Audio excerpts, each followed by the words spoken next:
ഒരുപക്ഷെ മുഖ്യമന്ത്രി ശ്രീ നാഴികയ്ക്ക് 40 വട്ടം വർഗീയ വിഷം വിളമ്പുന്ന വെള്ളാപ്പള്ളി നടേശനെ കാറിൽ കയറ്റിയത് ഒരു വന്ധ്യവയോധികനെ കാറിൽ കയറ്റി എന്ന ന്യായീകരണത്തിൻ്റെ ഭാഗമായി ചിലർ പറഞ്ഞു വെക്കുന്നുണ്ട്.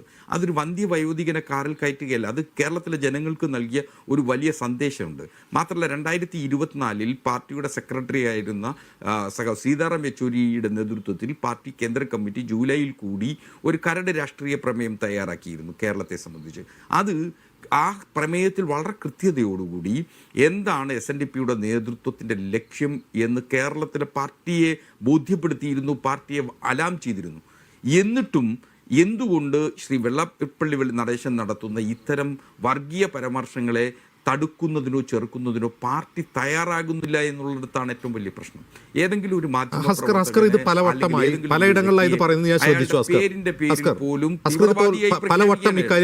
ഞാൻ ചോദിക്കുന്നത്, ഹസ്കർ കൊല്ലം ജില്ലക്കാരനാണ്. ഈ വെള്ളാപ്പള്ളി എന്ന് പറയുന്ന സമുദായ നേതാവിൻ്റെ സമുദായത്തിൽപ്പെട്ട ധാരാളം വോട്ടർമാരുള്ളൊരു ജില്ലയാണ് എന്ന് പറഞ്ഞാൽ കൊല്ലം ജില്ല ആ സമുദായം വളരെ പ്രധാനപ്പെട്ട ഒരു സമുദായമാണ്. പല മണ്ഡലങ്ങളിലും അവരുടെ വോട്ടാണ് ജയം നിശ്ചയിക്കുന്നത്. ഈ വെള്ളാപ്പള്ളി എഫക്റ്റ്, അതായത് താങ്കൾ ഈ പറഞ്ഞ കാറിൽ കയറ്റി കൊണ്ടുപോവുക തുടങ്ങിയ ആ സംഭവങ്ങൾ ആ ജില്ലയെ എങ്ങനെയാണ് ബാധിച്ചതെന്നാണ് അസ്കർ മനസ്സിലാക്കുന്നത്? അല്ല, ഇതിൽ കേരള രാഷ്ട്രീയത്തിലൊരു പാരഡൈം ഷിഫ്റ്റ് നടന്നുകൊണ്ടേയിരിക്കുന്നു എന്ന് കരുതുന്ന ഒരാളാണ്. എന്തുകൊണ്ടെന്നാൽ കേരള രാഷ്ട്രീയത്തിൽ ഇപ്പോൾ ഇടതുപക്ഷത്തിൻ്റെ ഏറ്റവും വലിയ മൂല്യമുള്ള അണികൾ എന്ന് പറയുന്നത് ഈഴവ സമുദായാംഗങ്ങളായിട്ടുള്ള ആളുകൾ തന്നെയായിരുന്നു.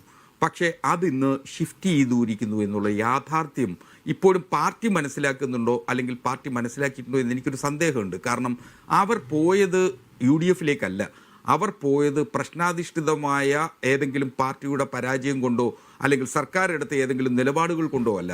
അവർ പോയത് BJPയുടെ പാളയത്തിലേക്കാണ്. ആ യാഥാർത്ഥ്യ ബോധം മനസ്സിലാക്കുന്നില്ല. ഇതാണ് 2024 പാർട്ടിയുടെ കേന്ദ്ര കമ്മിറ്റി സംസ്ഥാന ഘടകത്തെ അലാം ചെയ്തത്. ഇത്തരത്തിലേക്കൊരു പോക്കാണ്. ഇദ്ദേഹത്തിൻ്റെ ലക്ഷ്യം എന്താണെന്ന് തിരിച്ചറിയുന്നില്ല എന്നുള്ളതാണ് ഇപ്പോൾ പാർട്ടി നേരിടുന്ന ഏറ്റവും വലിയ പ്രതിസന്ധി. അതിൽ വലിയൊരു നിയമപ്രശ്നം കൂടിയുണ്ട്. എന്തെന്നാൽ പലരും പറയാൻ തയ്യാറാകാതിരുന്നൊരു നിയമപ്രശ്നം എന്ന് പറഞ്ഞു കഴിഞ്ഞാൽ, ഇപ്പോൾ വെള്ളാപ്പള്ളി വിജിലൻസ് കേസുകളിൽ അന്വേഷണം നേരിടുന്ന വിജിലൻസ് കേസിലെ പ്രതിയാണ്. ആ വിജിലൻസ് കേസിലെ പ്രതിയെ വിജിലൻസിൻ്റെ മന്ത്രി കൂടിയായിട്ടുള്ള മുഖ്യമന്ത്രി സ്വന്തം കാറിലിരുത്തി കൊണ്ടുപോകുക എന്ന് പറഞ്ഞാൽ നിയമപരമായി പോയി ഗുരുതരമായ തെറ്റാണ്.